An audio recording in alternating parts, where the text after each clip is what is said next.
Hey, what's going on? It's Ultimate Self, and today we're going to talk about how to use weights to your benefits for both men and women. Ladies, don't worry about it, because this will not turn you into She-Hulk. And men, listen up, this can potentially turn you into the Hulk. Moving on.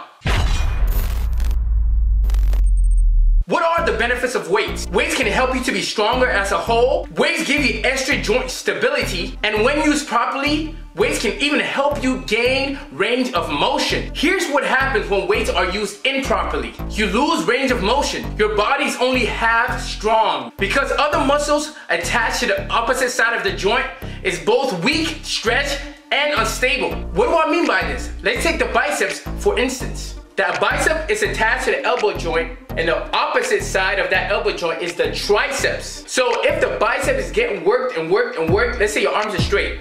Your bicep is worked, and the tricep not getting any work. The bicep is gonna be really strong, and the triceps are gonna be really weak, stretched, and unstable. So your joint, your elbow joint is gonna be highly unstable. An unstable joint gives you a higher risk for injury. So how do we use weight properly? We need to first go through the full concentric range of motion. I'm gonna be talking about this specific topic in my next video, so make sure you stay tuned for that. So just give it an overview. It means to shorten your muscles as short as possible. Concentric, shorten. When weights are used properly, you have balance in both sides of the joint. So let's say for instance, you're working your chest.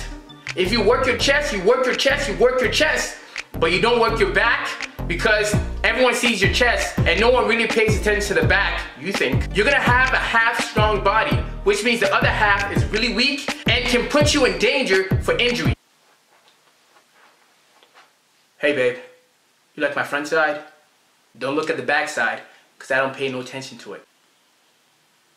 Make sure you pay attention to both sides of the spectrum. It is very highly important to do so. If you work in the front, work the back just as equally, so you can have a balanced body, so that you have very little risk for injury. Like I said, on the next video, we're gonna talk about going through the full range of motion and what that actually means, and how it can help you to get to your ultimate self. If you like the video, please subscribe, click the like, comment below any question you have, and see you next time.